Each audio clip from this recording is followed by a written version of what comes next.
Buche, avvallamenti, una strada deteriorata e inadeguata, la mole di traffico, la regionale 308 del Santo, da Padova a Resana, dal capoluogo alla Pedemontana.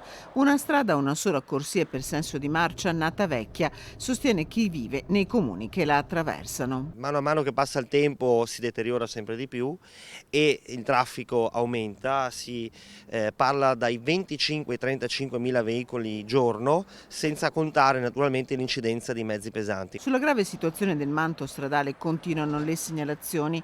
Potrebbe essere stata una buca a costare la vita a Giordano Sanginiti, il giovane che la percorreva in moto sabato 4 febbraio.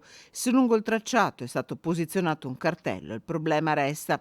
È il tratto di Cadoneghe, quello con l'asfalto migliore, grazie a una convenzione sottoscritta con Veneto Strade per la redistribuzione dei soldi delle sanzioni per la velocità, circa 400.000 euro l'anno. Abbiamo raschiato il terreno di circa 3 centimetri e poi abbiamo effettuato una nuova asfaltatura con segnaletica verticale e orizzontale nuova. Sistemati anche i guardrail e fatta la regolare manutenzione dei giunti di collegamento, precisa Schiesaro.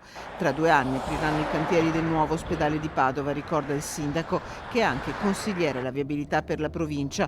La strada regionale 308 va ripensata. Prima che il nuovo ospedale nasca ci sarà traffico pesante perché bisogna anche costruirlo e se noi vogliamo che questa direttrice stradale continui a funzionare dobbiamo già immaginare un raddoppio.